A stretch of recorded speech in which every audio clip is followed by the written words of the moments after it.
Assalamualaikum warahmatullahi wabarakatuh.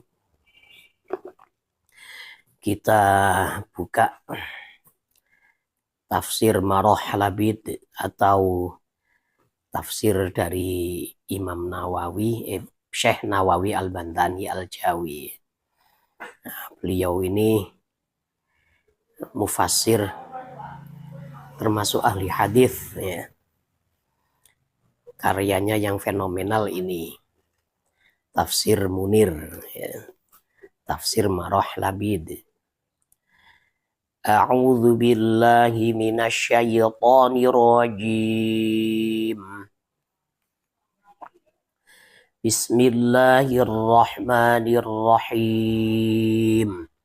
Fala uqsimu bil khunnas al-jawaril kunnas wal laili idza as'as was subhi idza tanaffas innahu laqawlu rasulin karim dhi quwwatin 'inda dzil 'arsy makin muta'in thamma amin wa ma sahibukum bimajnun wa laqad ra'ahu bil ufuqil mubin.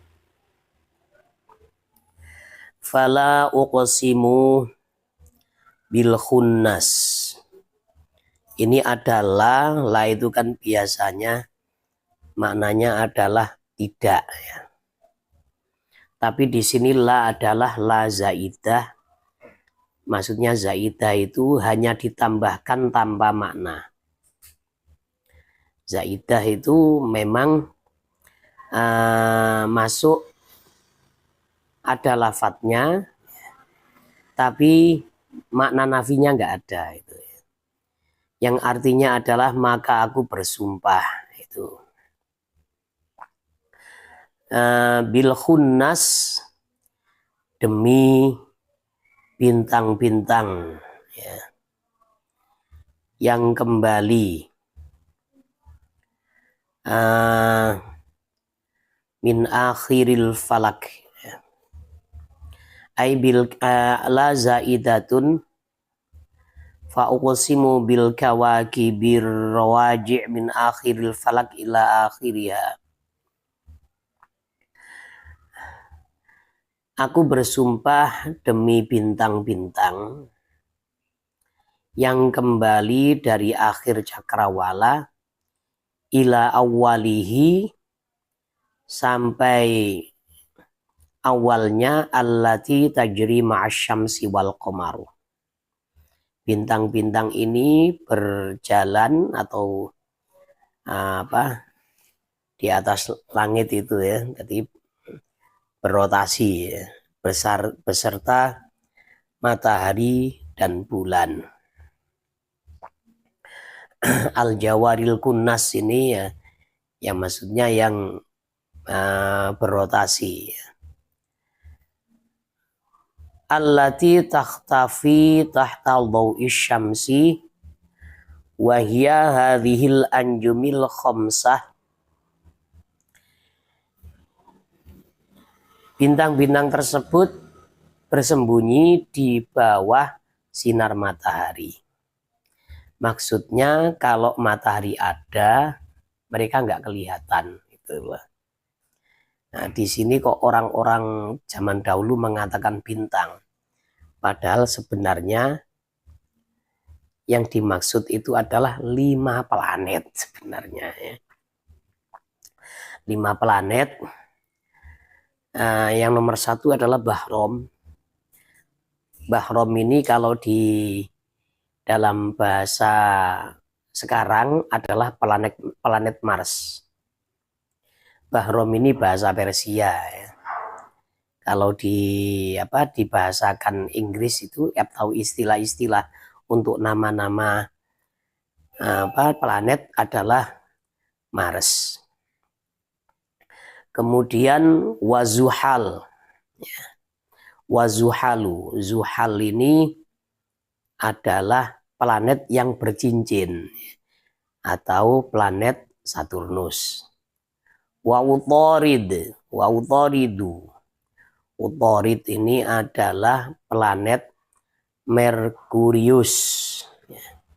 Wa Zuhrah. Zuhrah adalah planet Venus. Wal Mushtari, Mushtari ini adalah planet yang paling besar, yaitu planet Jupiter. Nah, jadi 5 planet ini sebenarnya sudah kelihatan oleh orang-orang zaman dahulu ya. Aduh, ini di silent dulu Mas.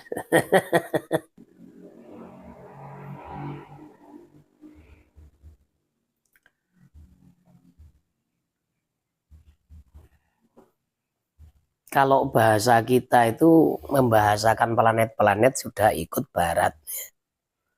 Tapi kalau Malaysia ini membahasakan planet-planet itu masih pakai bahasa ini. Saya tahu dari film Upin Ipin itu. Zuhal ya. Ternyata Zuhal itu adalah Saturnus ya. Mushtari adalah planet Jupiter. Oh. Laisa fil kawakibi syai'un yaqda'ul majarrah ghairaha kama akhrajahu Ibnu Abi Hatim an Ali bin Abi Thalib. Memang tidak ada di antara perbintangan itu yang punya peredaran tetap di angkasa selain 5 bintang ini. Terus ada planet lagi ya sebenarnya ya, Uranus, kemudian Neptunus, kemudian Pluto itu. Kalau itu tidak terlihat dengan mata telanjang ya, harus dilihat pakai teleskop ya. Teleskop teropong bintang lah, harus pakai itu ya. Kalau yang ini masih kelihatan. Kadang-kadang Mars itu malam-malam itu kan kelihatan. Ada bintang berwarna kemerahan ya itu planet Mars itu ya. Nah, kalau dalam bahasa Arab Mars itu Mirrikh ya atau Marikh. Nah, ini pakai bahasa Bahrom, ini bahasa Persia. Wallaili idza as'as, dan demi malam ketika ia pergi. Wasubhi idza tanaffas, dan demi waktu subuh, waktu pagi ya, ketika ia menerangi ya. Ai al-doa itu. Innahu laqaulu rasulin karim. Sesungguhnya Al-Quran merupakan qaul dari utusan yang mulia. Jadi Al-Quran itu dari Allah,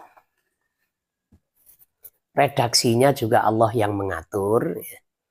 Kemudian yang mengaudiokan ya, itu adalah malaikat Jibril.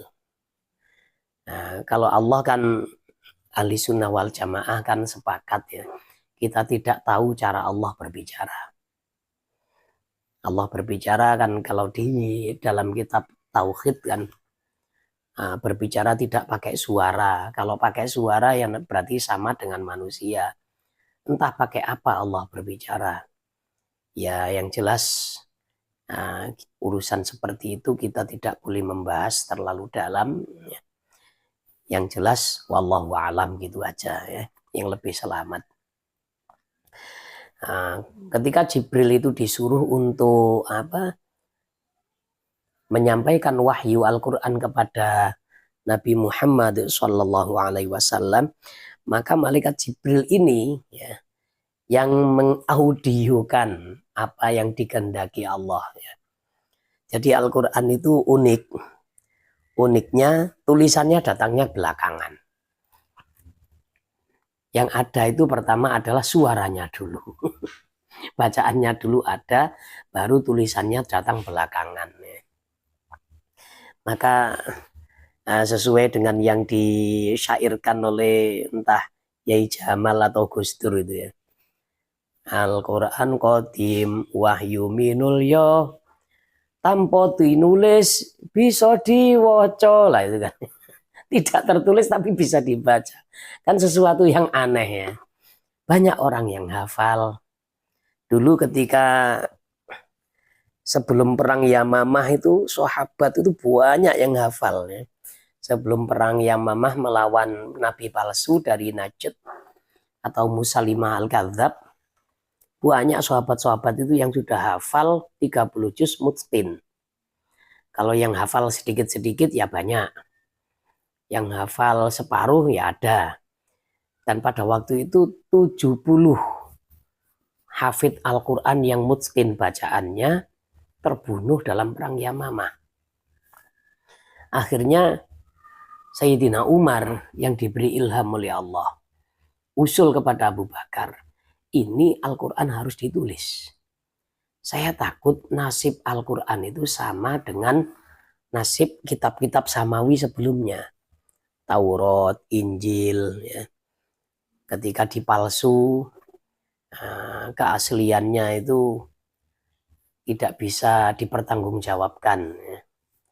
Kalau Al-Quran kan ketika dikumpulkan, setiap sahabat yang setor ayat kepada Sayyidina Zaid bin Thabit.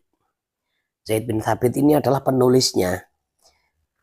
Zaid bin Thabit itu diberikan arahan oleh Abu Bakar, setiap sahabat, setiap orang yang mengaku membawa ayat Al-Quran itu harus punya tulisannya.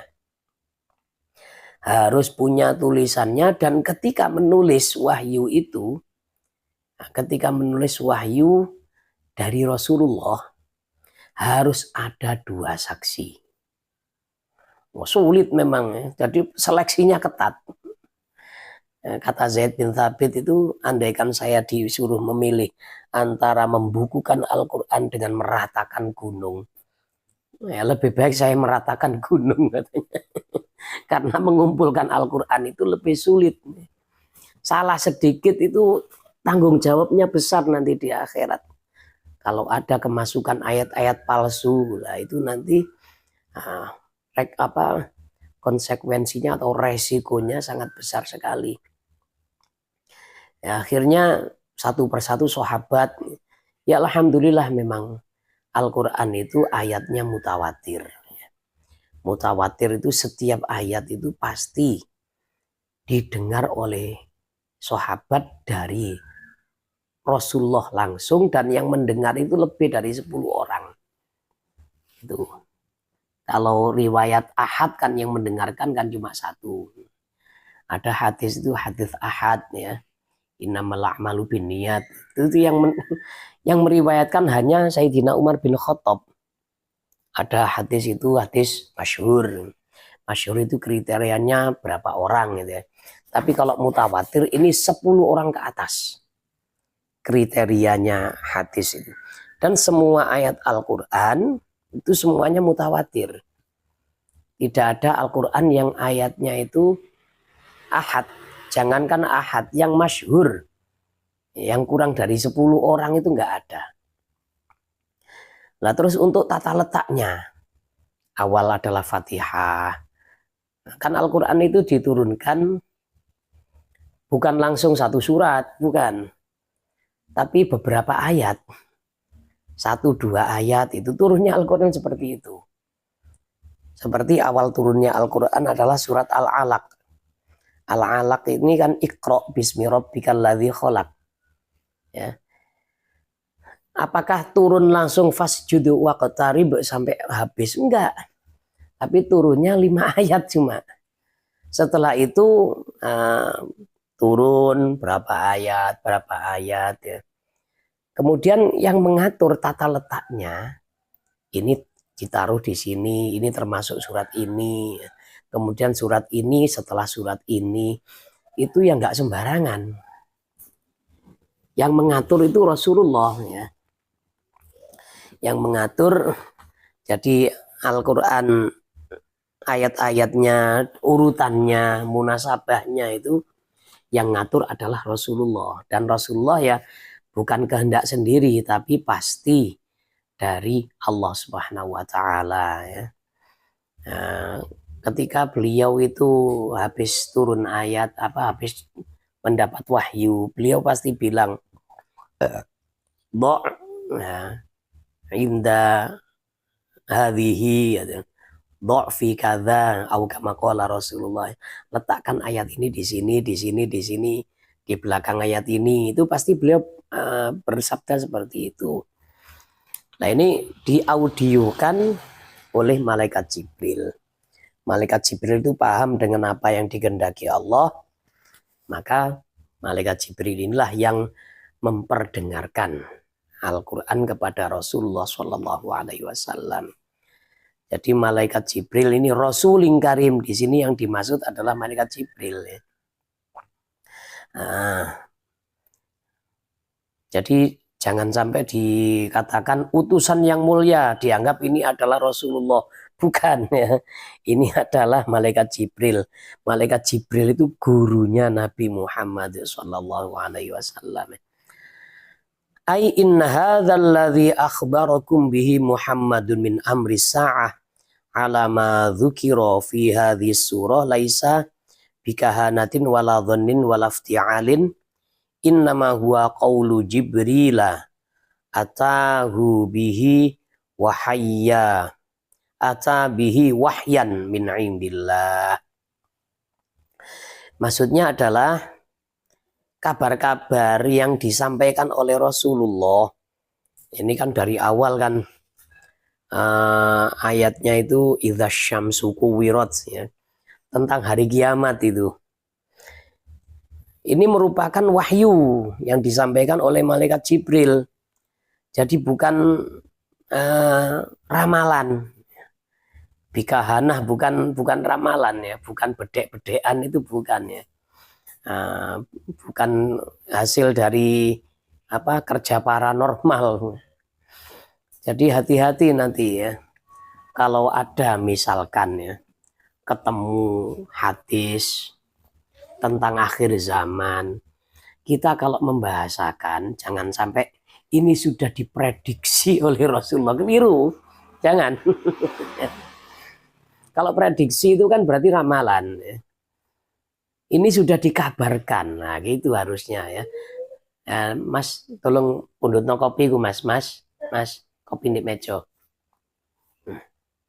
Nah, itu sudah dikabarkan oleh Rasulullah, bukan prediksi sifatnya. Karena Rasulullah itu kejadian yang akan datang itu sudah tahu, sudah diberitahu ya. Ada salah satu hadisnya itu ya. Ma min syai'in urituhu ya. Illa ra'aituhu fi maqami hadza. Au kama qala Rasulullah. Itu ada salah satu hadis dalam kitab Abi Jamrah menerangkan sesuatu yang sekarang ini belum diperlihatkan kepada saya. Saya itu sudah melihatnya. Jadi belum ditampakkan secara zahir. Tapi gambarannya itu sudah terlihat oleh Rasulullah dari tempat ini. Hattal jannatu wanar. Sampai surga dan neraka itu sudah terlihat. Nah, berarti kedua mata Rasulullah itu canggih. Settingannya canggih, nggak sama dengan mata kita ya. Mata batinnya itu beliau lebih tajam. Beliau itu orang yang di belakangnya tahu. Ada orang mengendap-endap di belakangnya bisa melihat. Seperti melihat di depannya. Ya, pakai apa kalau melihat? Apa bawa spion? Enggak. Tapi memang karena mata ruh atau mata batinnya itu yang bekerja ya. Mata batin itu lebih awas daripada mata zahir. Salah satunya adalah yang punya mata batin, mata zahirnya memang buta, tapi mata batinnya luar biasa, adalah Sayyid Abdullah bin Alawi Al-Haddad dari Yaman. Beliau itu bisa melihat ada lalat di dalam cangkir, padahal mata beliau buta. Sementara yang mau nuangkan nggak tahu kalau ada lalatnya di situ. Nah, hebatnya mata mata batin. Jadi semua ya kabar-kabar ini bukan ramalan, karena Rasulullah bukan peramal ya. Dan bukan persangkaan. Saya nanti menduga ini gini, tidak ada itu ya. Tidak ada. Dan juga bukan iftial. Iftial itu sesuatu yang dibuat-buat ya. Wong Jawa ngomong duduk gawe-gawe ya. Bukan cerita fiktif, bukan ya. Innama huwa qaulu Jibril ya. Atahu bihi wahyan min indillah. Nah, itu semuanya adalah ucapan dari Jibril yang merupakan wahyu dari Allah Ta'ala.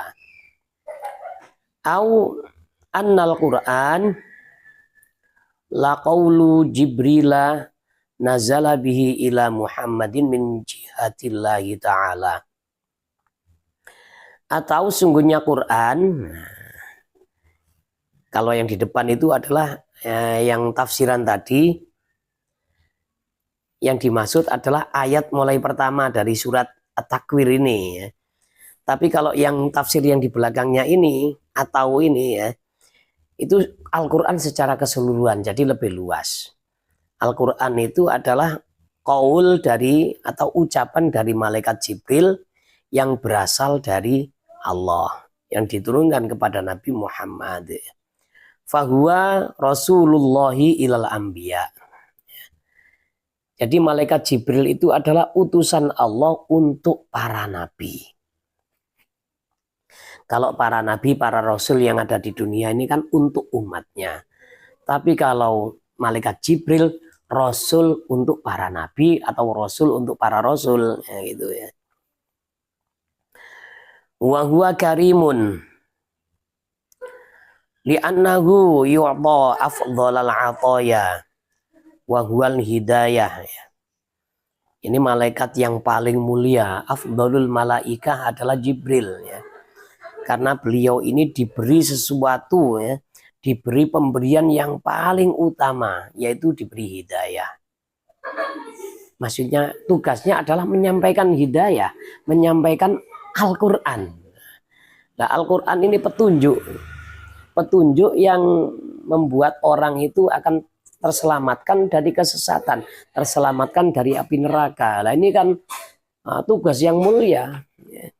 Jadi tugas yang paling mulia itu adalah dakwah.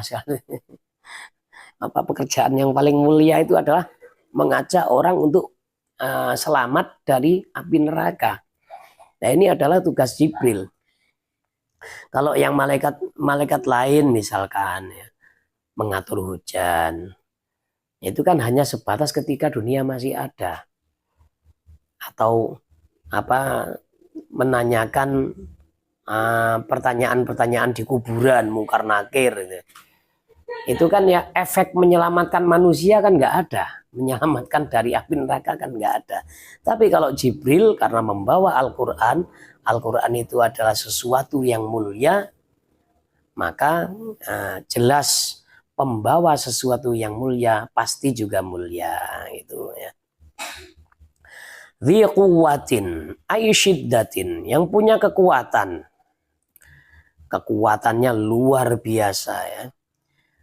Ruwiya annahu sallallahu alaihi wasallam qala li Jibril, dzakarallahu quwwataka famadza balaghta. Nah, pernah ada riwayat bahwa Rasulullah itu bertanya kepada malaikat Jibril, Allah itu menyebut kekuatanmu, maka sampai mana kekuatannya? Qala rafa'tu qaryata qaumi Lut al-arba'ah. Ya.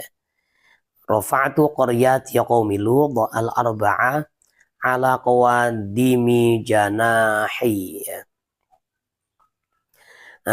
Saya itu mengangkat 4 kota kaum Nabi, 4 daerah ya, tempat kaumnya Nabi Lut itu tinggal. Diangkat hanya pakai sayap, nggak pakai tangan. Pakai sayap yang bawah itu. pakai ujung-ujung sayap ini, seret. Padahal bukan satu tempat itu yang diangkat, empat kota, ya, kalau Madinah kota, kalau Korea itu ya daerah ya, mungkin kelurahan. Empat jumlahnya lah, kan setiap daerah kan pasti lebar. Itu diangkat pakai ujungnya sayap, hatta sami'a ahlus sama'i niyahal kilabi wa aswatad dujaji qallabtuha. Nah, ini ya. Maka ketika penduduk-penduduk langit itu mendengar lolongan dari anjing-anjing dan suara-suara ayam, maka daerah kaumnya Nabi Lut itu saya balik. Memang azab itu datangnya memang subuh. Subuh itu datang ya. Alaisa subuhu biqarib, inna mau'idahumus subuh, alaisa subuhu biqarib, di surat yang lain ya. Jadi Nabi Lut itu disuruh keluar dari daerahnya, karena daerah itu akan dihancurkan oleh Allah, oleh para malaikat ya. Jadi utusannya datang, bilang, ayo segera pergi sebelum subuh. Subuh ini sudah dekat. Lah ketika penduduk langit itu atau para malaikat di atas sudah mendengar lolongan anjing dan suara-suara ayam yang berkokok, langsung diangkat, dibalik itu kota itu ya. Dibalik.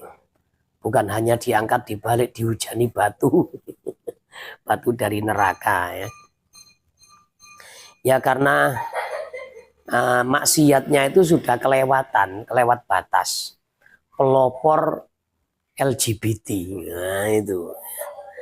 Pelopor LGBT, mereka itu berfantasi seks dengan sesama jenis. Kenapa orang-orang itu sekarang cenderung berfantasi seks dengan sesama jenis? Kenapa bisa terjadi seperti itu ya? Dan itu terjadinya pertama di kaum Nabi Lut dan sekarang di barat. Kok laris LGBT? Bahkan dilindungi kalau di barat itu. Kalau di sini naudzubillah, semoga enggak ya. Semoga ya dikutuk ya oleh pemerintah ya. Awalnya bagaimana? Awalnya gara-gara perempuannya. Perempuan yang tidak menutup aurat, perempuan yang pakai celana pendek atau hanya pakai bikini di pantai. Ini membuat mata lelaki itu sering melihat, setelah melihat bosan. Jadi kekuatan syahwat itu sudah nggak ada. Kekuatan syahwat melihat perempuan yang buka-bukaan aurat itu sudah terbiasa karena sudah bosan. Itu terus yang dilihat ya. Nah terus kalau umat Islam ya, andaikan umat Islam ya, lihat geng. Kalau umat Islam, aturan umat Islam itu kalau dipakai jaya sebenarnya ya. Kalau di luar negeri itu begitu mereka tidak merasakan kenikmatan berhubungan suami istri dengan lawan jenis, karena memang rasanya sudah nggak gereng lagi, karena biasa dilihat di tempat umum, biasa dilihat ya, yang atas montok-montok, yang bawah mulus-mulus, semok-semok, itu sudah biasa dilihat. Akhirnya kekuatan syahwatnya turun. Begitu turun, mereka itu membayangkan supaya bisa merasakan kenikmatan bersetubuh, bisa seperti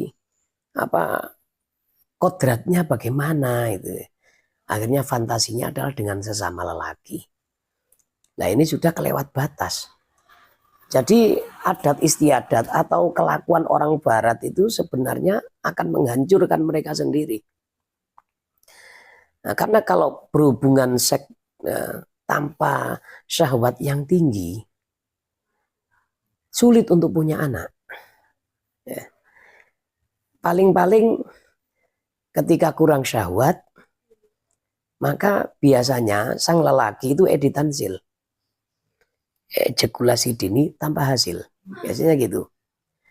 Atau andaikan melahirkan generasi yang bodoh, andaikan bisa punya anak yang bodoh, karena apa?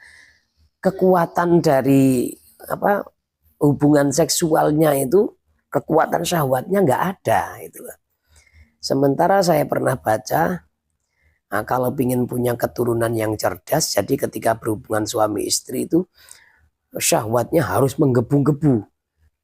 Makanya biasanya anak pertama biasanya lebih pintar.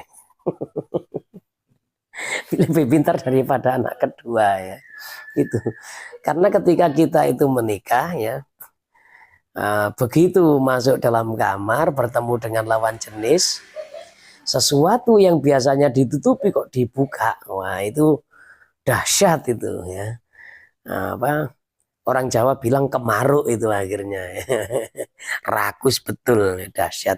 Nah itulah yang menjadikan generasi setelah kita atau anak-anak kita itu menjadi anak-anak yang berkualitas, yang IQ-nya cerdas, kemudian parasnya juga tampan dan cantik. Itu gara-gara syahwatnya, ketika syahwat yang meledak-ledak yang disalurkan pada tempatnya, akhirnya menjadikan anak itu mempunyai fisik dan mental yang bagus gitu. Nah, kalau anak itu sudah kalau orang tuanya ketika berhubungan seksual syahwatnya kurang, akibatnya yaitu kalau fisiknya, kadang-kadang fisiknya tidak begitu bagus dan juga mentalnya juga kurang, IQ-nya kurang cerdas itu ya. Ini jadi perintah agama memang harus benar-benar dijalankan supaya supaya peradaban kita itu nggak hancur gitu, supaya komunitas kita itu tetap komunitas yang bermutu. Itu sebenarnya ya.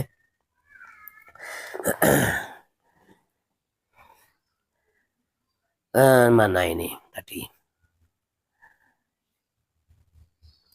Kemudian wadzakara muqatil annal abiyadhu wa huwa syaitonun qasada ay yaftinan nabiyya sallallahu alaihi wasallam fadafa'ahu Allahu Jibril daf'atan raqiqatan waqa'a biha min Makkah ila aqsal Hindi. Imam Muqatil berkata, ketika ada si Abiyad itu maksudnya adalah setan. Ada setan itu datang mau menggoda Nabi. Nah, setan ini datang, kalau dalam bentuk aslinya akan ketahuan. Tapi setan ini datang, jin ini datang dengan bentuk menyerupai seseorang yang biasa digunakan, yang biasa ditiru oleh malaikat Jibril. Seorang yang biasa ditiru malaikat Jibril. Biasanya malaikat Jibril itu datang berbentuk manusia, yang ditiru adalah fisik dari Dihyah Al-Kalbi, orang Arab yang sangat tampan pada waktu itu. Saking tampannya, kalau ada perempuan hamil melihat beliau ini langsung melahirkan. Saking tampannya itu. Lah ada setan datang mau menggoda Nabi. Ya mungkin ya setan ini mau pura-pura membawa wahyu yang nggak benar supaya diingat oleh Nabi itu ya. Ketahuan Jibril, memang Jibril ini bodyguard ya. Bodyguardnya Rasulullah. Kalau ada apa-apa pasti Jibril ini selalu bertindak. Contohnya ketika Nabi ini di sebuah riwayat dijebak oleh Abu Lahab. Abu Lahab menggali lubang di depan pintu kamarnya, kemudian pura-pura sakit minta dijenguk Rasulullah gitu. Supaya Rasulullah terperosok, ditutupi memang itu lubang itu. Tapi malaikat Jibril bilang, itu ada lubang, kamu jangan masuk. Tahu ya. Nah, dan ketika Nabi diracun di perang Khaybar ya, Nabi diracun, yang memberitahu ya malaikat Jibril. Sayang ya, pemberitahuannya terlambat. Sayang, Nabi sudah makan, sudah menggigit satu gigitan ya, satu gigitan dari daging kambing yang diracun. Akhirnya walaupun beliau selamat pada waktu itu, tapi gara-gara racun itu sudah masuk dan memutus salah satu urat yang ada di dalam hati ya. Urat ini adalah urat yang bisa memisahkan antara darah bersih dengan darah kotor. Setelah kejadian itu nggak berapa lama, nggak sampai 5 tahun Nabi itu wafatnya. Loh kenapa kok Jibril tidak menyelamatkan sebelum makan, terus kemudian diberitahu ya. Ini ada sirinya supaya Nabi itu mendapatkan pahala syahid. Kan Nabi itu harus paling sempurna, amalnya juga harus paling tinggi. Lah masa nabinya nggak syahid? Nah itu ya. Tapi kalau syahid mati dalam pertempuran kan ya nggak enak, nggak asik gitu. Masa nabinya mati dalam pertempuran kan gitu. Jadi wafatnya ya diracun itu. Setelah menaklukkan kota Mekah, beliau meninggal dunia ya, beliau wafat ya. Ini adalah tugas malaikat Jibril ya. Beliau itu selalu mengawal. Jadi setan itu datang menyerupai Dihya al-Kalbi mau menggoda Nabi. Nah, dari atas malaikat Jibril langsung turun. Langsung turun. Kemudian dengan sedikit tindakan, mungkin ditendang mungkin ya. Pantatnya ditendang, itu terlempar ya. Terlempar sangat jauh, waqa'a biha mim Makkah ila aqsal Hindi. Dari Mekah sampai ujung India. Itu kuatnya malaikat Jibril ya. Jadi malaikat Jibril itu dulu,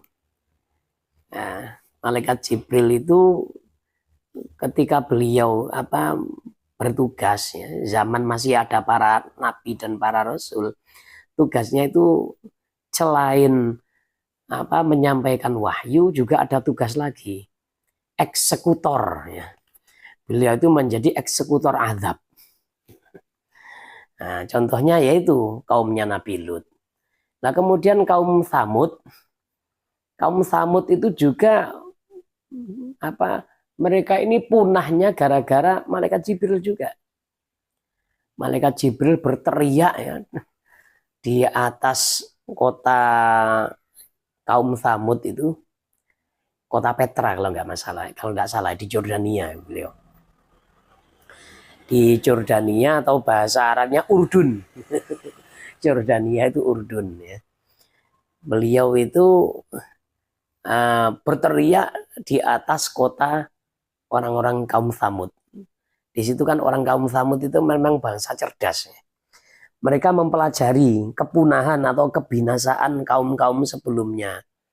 Ketika kaum Ad yang sedemikian tinggi besar ternyata mudah ditumpas dengan malaikat Jibril itu meniup kaum Ad ya. Jadi ya kerjaan Jibril juga itu.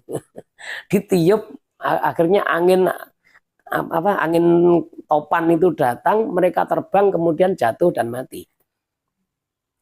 Maka kaum Samud ini kita harus belajar dari sini. Kalau kaum Ad itu rumahnya dan orangnya terbang gara-gara angin topan, kita harus bisa bertahan dari angin itu. Bagaimana caranya? Kita harus membuat rumah yang tidak bisa diterbangkan oleh angin. Akhirnya gunung dipahat menjadi rumah. Ya. Kalau antum lihat kalau browsing gitu ya, rumah kaum Samud itu nanti ada rumah yang bentuknya seperti rumah masa kini memang. pahatannya itu bagus, padahal mereka peralatannya belum secanggih sekarang. Tapi kok bisa membuat rumah sedemikian indah sampai dalam-dalamnya. Jadi rumah mereka itu ya bukan goa, bukan goa yang tidak berbentuk, yang tidak beraturan, tapi membuat suatu gedung ya, tanpa menata batu bata, hanya mengeruk gunung, dan itu semuanya presisi, ya. Bagus nih, bentuknya itu sangat presisi. Nah, ini adalah kelebihan kaum Tsamud. Tapi mereka gara-gara tidak beriman, ya walaupun sudah membangun rumah yang tidak bisa diterbangkan angin, ternyata mereka itu binasa gara-gara teriakan. Teriakan malaikat Jibril yang memekakkan telinga. Jadi teriakannya seperti ledakan. Akhirnya telinganya nggak kuat, jebol keluar darah. Tumbang satu persatu penduduk Tsamud itu, ya, kaum Tsamud ini. Nah, ya, makanya di ilmu kejadukan Jawa itu ada, ya, ada ilmu kejadukan pertak Jibril, itu ada itu memang. Jadi gertakannya malaikat Jibril, ya ada amalannya memang. Apa yang dibaca itu saya nggak tahu, ya. Saya pernah dengar itu, ya, pertak Jibril. Jadi membaca ayat-ayat tertentu, kemudian riyadhah, ya, puasa. Akhirnya yang dibaca itu memang bisa berhasiat. Begitu orang itu menggertak, ya, dengan suara yang keras, yang digertak langsung gemeter itu, kayak gitu. Namanya pertak Jibril itu. Tugasnya malaikat Jibril ada malaikat penumpas memang, ya. Eksekutor azab itu. Inda dzil arsy makin, ya. Beliau ini punya tempat di sisi zat yang mempunyai arsy. Arsy yang kokoh, ya. Maksudnya indah, ini indiyah itu yang dimaksud bukan malaikat Jibril itu duduk di samping Allah, bukan seperti itu, ya. Ini diterangkan aidzi jahin indallah ta'ala fa innahu yu'ta ma yas'alu wa hadhil indiyah indiyatu ikram wa tashrif la indiyatu makanin wa jihatin, ya. Jadi yang dimaksud di sisi Tuhan, di sisi Allah, malaikat Jibril itu mempunyai pangkat yang tinggi, pangkat yang mulia.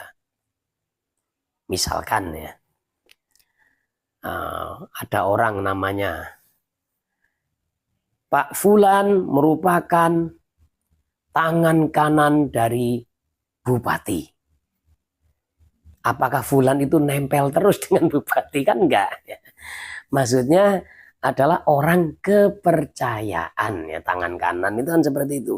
Jadi malaikat Jibril ini punya kedudukan adalah aminullah, ya, kepercayaan Allah, tidak pernah khianat.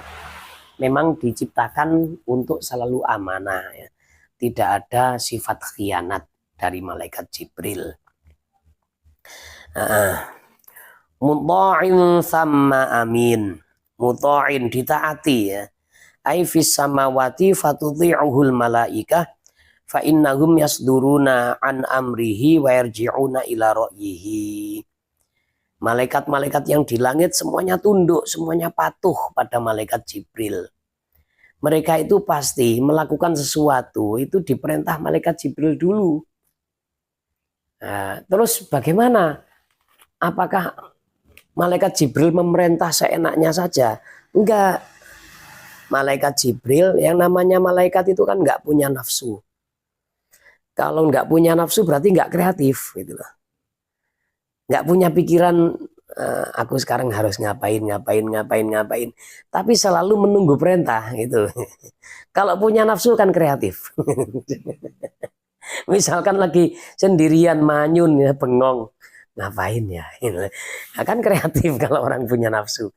Tapi kalau malaikat Jibril, semua malaikat itu, ya, mereka tidak akan bergerak kalau tidak disuruh, karena memang hanya punya akal dan tidak punya nafsu, ya. Jadi Allah memerintahkan untuk malaikat, yang menyampaikan itu malaikat Jibril. Jadi bukan Jibril memerintah seenaknya sendiri, enggak. Dan ketika malaikat itu punya masalah, kembalinya pasti pada mereka pasti sharing-sharingnya juga sama malaikat Jibril. Jadi ketua para malaikat ya.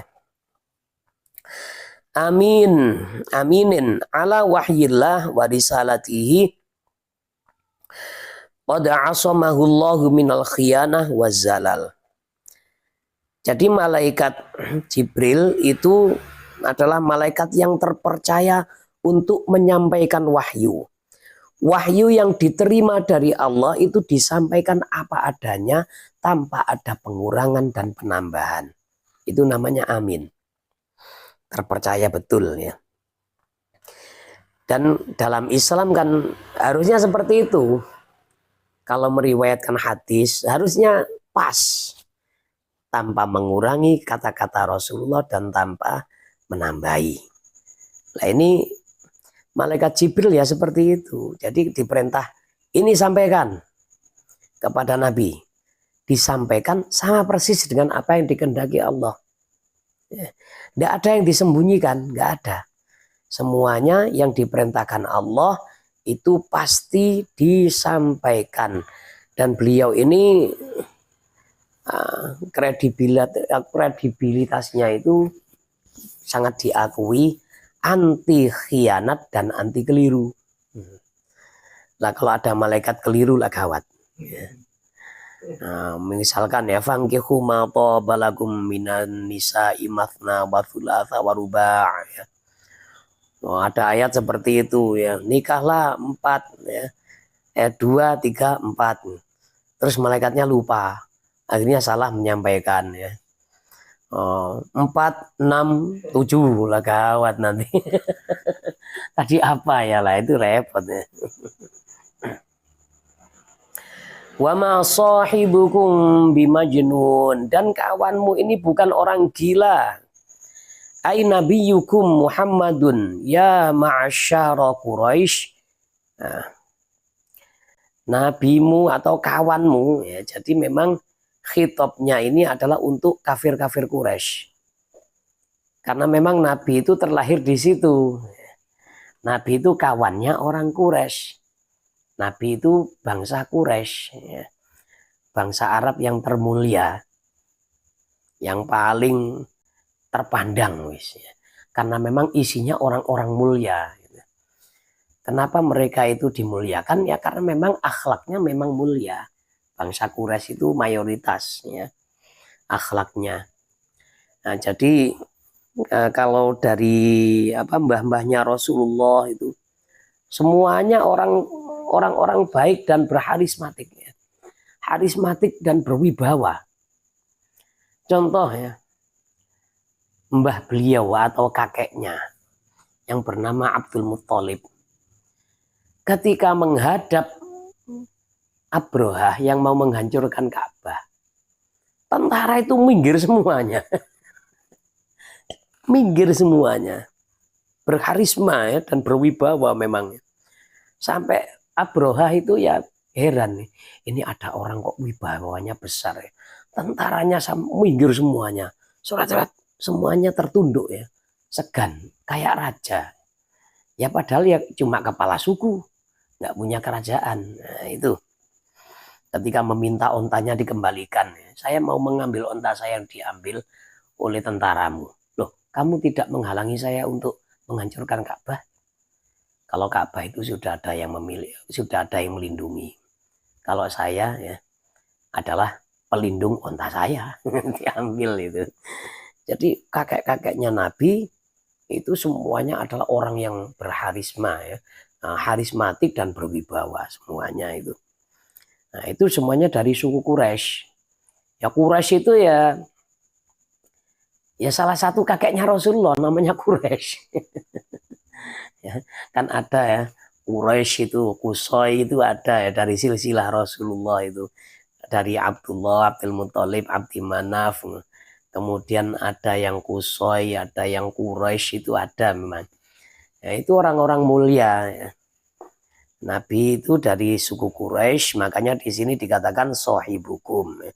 Bukan orang gila, ya. Kama za'amtum. Wal maqsud, ya. Min addi fadhaili Jibrila wa qatisarin nabiyyi ala nafil junun. Raddu qawlil kafarati fi haqqihi. Innama yu'allimuhu bashar iftara 'ala Allahi kadziban ambi aftara 'ala Allahi kadziban ambi jinnah, ya.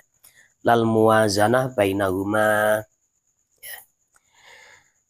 Di sini dalam ayat-ayat yang telah disebutkan kan ada yang menerangkan fadilah-fadilah malaikat Jibril.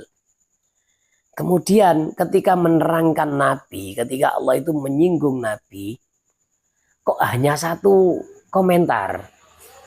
Cukup satu komentar, kawanmu bukan orang gila. Kok hanya itu gitu loh. Sementara malaikat Jibril kan Rasulun Karim, dzi quwwatin indal arsy makin, ya. Muta'in sama amin. Nah, kenapa fadilahnya Jibril disebutkan banyak, kemudian Rasulullah kok hanya wa ma sahibukum bimajnun? Itu bukan membanding-bandingkan Rasulullah dengan malaikat Jibril. Maksudnya adalah counter, ya, mengcounter ucapan orang-orang kafir tentang Rasulullah. Rasulullah kan dikatakan oleh orang-orang kafir innama yu'allimuhu bashar, ya. Dalam surat apa itu, dalam surat yang di juz 19 itu, ya. Innama yu'allimuhu bashar. Mereka berkata ini ada gurunya, ini ada manusia yang menjadi gurunya. Nah, ini dikanter oleh Allah pakai innahu laqaulu rasulin karim. Quran itu bukan ajaran dari manusia kepada Nabi, tapi rasulin karim. Nah, itu. Terus juga aftara 'ala Allahi kadziban ambihi jinnah. Ya. Ini counter attack juga, counter, mengcounter atau menolak ucapan-ucapan orang kafir. Mereka mengatakan iki wong iki gawe-gawe palingnya. Orang ini membuat sesuatu yang mengada-ngada ini. Dusta kepada Allah katanya orang-orang Quraisy, orang-orang kafir. Atau mungkin otaknya memang sudah agak sedikit konslet. Itu kata-kata orang kafir. Memang menyampaikan sesuatu yang di luar nalar audien itu kadang-kadang ya beresiko, gitulah. Seperti Rasulullah tidak menerangkan masalah bulan. Sahabat kan bertanya, wa yas'alunaka 'anil ahillah. Bulan itu kok bisa seperti ini, Kanjeng Nabi? Pertama seperti urjunil qadim, ya. Seperti manggarnya buah kurma itu. Manggarnya kurma itu sebelum menjadi kurma, seperti itu. Atau seperti sabit, bulan sabit, kemudian sedikit menebal sampai menjadi bulan separuh, sampai menjadi bulan purnama. Kok bisa seperti itu? Kenapa kok tidak purnama setiap malam? Kemudian lenyap sama sekali. Kok bisa seperti itu? Jawaban Rasulullah, andaikan, ya, dijawab dengan ilmu sekarang, ya karena memang cahayanya tertutupi oleh bumi, karena cahaya bulan itu berasal dari matahari, kan gitu kalau ilmu sekarang, ya. Nah, jadi tanah yang ada di bulan itu tanah yang bisa memantulkan cahaya. Nanti ketika tertutup oleh lingkaran bumi, akhirnya agak sedikit gelap itu. Andai kan diterangkan seperti itu, karena memang otak dari manusia di waktu itu nggak sampai ke situ, itulah. Risetnya nggak sampai pada yang seperti sekarang ini. Mereka kan tidak punya peralatan teropong bintang, nggak punya. Kalau Nabi bilang seperti itu tentu akan membingungkan. Sementara Nabi bersabda kalimin nasa biqadri uqulihim au kama qol. Bicara dengan manusia sesuai dengan kemampuan akalnya gitu. Kadar akalnya seberapa. Nah, kalau kita bicara dengan kalangan intelektual ya bicaranya harus berbobot. Kalau bicara kepada anak kecil ya harus pakai dongeng kan gitu. Anak kecil suruh mikir ya. Suruh mikir apa itu ya nggak nyampe. Tapi kalau dongeng mereka seneng gitu. Jadi karena memang apa akal manusia pada waktu itu tidak bisa menjangkau, maka diterangkan qul hiya mawaqitu linnas ya. Itu adalah waktu ya, waktu untuk manusia bisa digunakan sebagai penanggalan ya, seperti itu ya. Wala tafdilu Jibrila 'alan nabi ya. Dan ayat-ayat yang disebutkan itu bukan memberikan indikasi bahwa malaikat Jibril itu lebih utama dari nabi. Karena makhluk ya sesuai dengan akidah kita, makhluk yang paling afdol atau paling utama adalah para nabi. Yang paling afdol di antara para nabi adalah Nabi Muhammad SAW. Setelah para nabi, yang paling afdol adalah para malaikat. Makhluk-makhluk Allah itu yang paling afdol itu. Setelah para malaikat, para wali. Jadi nggak ada ceritanya wali itu bisa mengalahkan derajat nabi, nggak ada ceritanya. Andaikan ada, ya, mungkin itu merupakan suatu kebohongan yang dinisbatkan kepada sebagian wali. Ada orang mengatakan ya, ada bahkan kiai ya, dari kawan saya ini, saking fanatiknya kepada Syekh Abdul Qadir Al-Jilani, sampai kiai ini, ya mungkin kiai ini salah informasi, sampai dikabarkan Syekh Abdul Qadir itu mengatakan seperti ini. Kalau Nabi Isa menghidupkan orang mati, kum biiznillah. Kalau saya, kum biizni. Nah ini kan memberikan indikasi kan. Memberikan indikasi bahwa ucapan dari Syekh Abdul Qadir ini seakan-akan beliau lebih utama dari Nabi Isa. Itu harus kita tolak. Ini mungkin perkataan yang dinisbatkan kepada Syekh Abdul Qadir wa huwa bari'un min. Sementara Syekh Abdul Qadir tidak pernah mengatakan seperti itu. Ini sudah melenceng dari akidah seperti ini. Jadi nggak ada ceritanya wali itu derajatnya lebih tinggi daripada para nabi. Suatu ketika kan pernah ada wali yang macam-macam dengan nabi. Akhirnya kualat. Ada seorang wali didatangi oleh orang-orang kafir. Kami ini akan diserang oleh Nabi Musa dan para sahabatnya. Lah wali ini umatnya Nabi Musa, namanya Bal'am. Tolong doakan kami supaya nggak kalah. Gitu. Begitu didoakan, lidahnya keluar, menjulur sampai ke dada. Ya. Kualat memang. Tapi ada efeknya sedikit memang. Doa dari Bal'am itu ada efeknya. Kemudian Bal'am juga mengatakan, oh kalau doa saya ini ngefeknya cuma sedikit, wis kalian gini aja. Ketika pasukan Nabi Musa itu datang, di luar daerah kalian itu sediakan wanita-wanita yang membuka aurat. Nanti kalau pasukannya Nabi Musa tergoda, terjadi zina, maka akan ada azab turun. Nggak jadi perang. Lah ketika Nabi Musa itu merasakan kesulitan untuk mengalahkan, ini ada apa toh? Kok nggak biasanya seperti ini kalau saya perang? Akhirnya malaikat Jibril bilang, ini kerjaan dari umatmu. Siapa? Bal'am. Loh, Balaam dengan saya tinggi mana derajatnya? Ya tinggi kamu lah. Kamu ini nabi, dia cuma wali. Kok bisa-bisanya berani melawan saya? Akhirnya ya Allah cabut iman yang ada di dadanya Balaam. Mati suul khotimah seorang wali ini ya. Nah ini jadi tidak ada ceritanya wali yang manusia biasa bisa mengalahkan derajat nabi. Karena derajat nabi itu kan pemberian murni, tidak bisa dicari.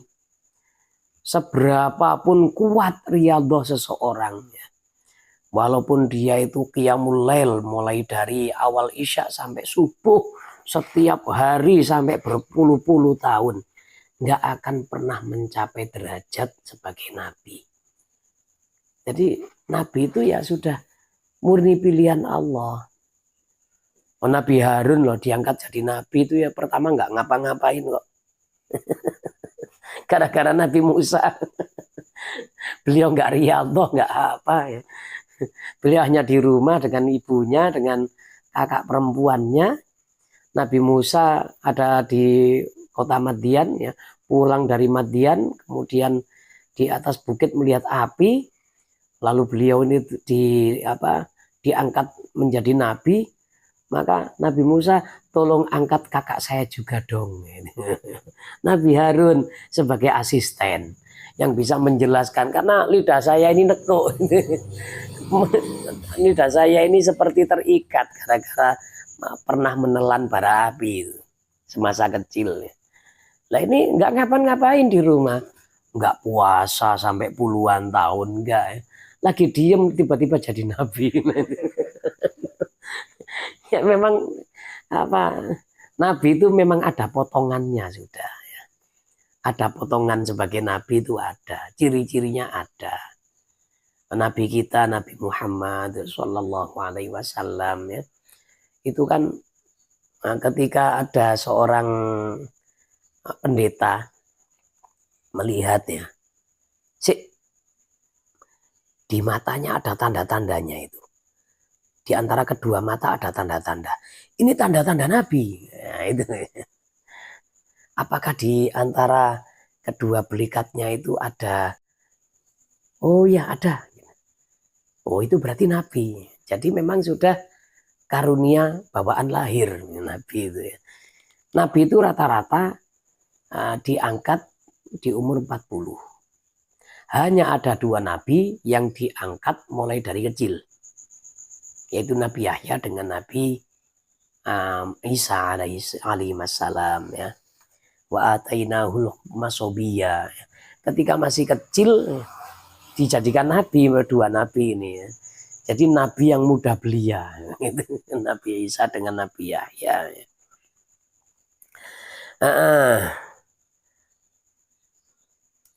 Tsumma innaka idza am'anta an-nadhara waqafta ala anna ijra'atil kasifati ala Jibril fi hadzal maqami imdajun li ta'zimi Rasulillah sallallahu alaihi wasallam wa annahu sallallahu alaihi wasallam balagha min uluwil manzilati indallah bija'alis safiri bainahu wa bainahu ta'ala mithli hadzal maliki al-muqarrabi fa hadhi sifat allati li Jibril rafa'a manzilatan lahu sallallahu alaihi wasallam ya. Kalau kamu memang benar-benar berpikir jauh ya, maka kamu nanti akan menemukan bahwa sifat-sifat Jibril itu diterangkan ya, mulai dari awal sampai akhir. Nah, di makom ini sebenarnya adalah untuk mengagungkan Rasulullah Shallallahu Alaihi Wasallam. Ya. Bukan untuk membanding-bandingkan antara Jibril dengan Nabi, tapi untuk mengagungkan. Misalkan ya, ada orang cerdas, alim sekali.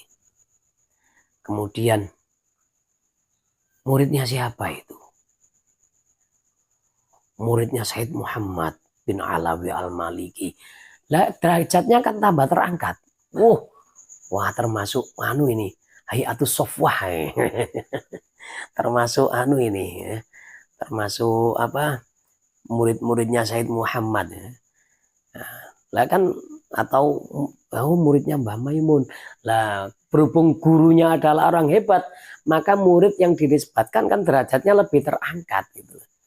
Lah Nabi ketika mendapat ayat-ayat seperti itu, dari siapa itu? Dari malaikat yang luar biasa. Lah kan Nabi menjadi lebih diagungkan gitu ya. Justru dengan menyebutkan sifat-sifat Jibril, maka derajat Rasulullah Shallallahu Alaihi Wasallam menjadi lebih terangkat ya. Ya soalnya gini, antara Allah dengan Nabi ini kan ada perantara, as-safir ya, orang yang selalu lalu lalang. Ya, yang selalu lalu lalang itu ya Jibril itu sudah. Nah, Jibril ini orang mulia yang selalu lalu lalang antara Allah dengan yang mondar mandir antara Allah dengan Nabi ya. Misalkan seperti ini, saya andilkan ya di rumah, kemudian didatangi orang itu menyampaikan pesan dari presiden. Yang mendatangi saya gubernur ya. Mondar mandir antara saya dengan presiden. Gubernur ini sering kesini ya. Ya derajat saya menjadi agak keren sedikit ya. Mau ngapain ada gubernur yang mondar mandir ya, dari Jakarta ke Kelanting itu ngapain? Wah, akhirnya kan agak keren, lumayan gitu ya. Nah itulah tujuan Allah mencantumkan sifat-sifat Jibril itu ya. Subhanakallahumma bihamdika asyhadu an la ilaha illa anta astaghfiruka wa atubu ilaik. Wassalamualaikum warahmatullahi wabarakatuh.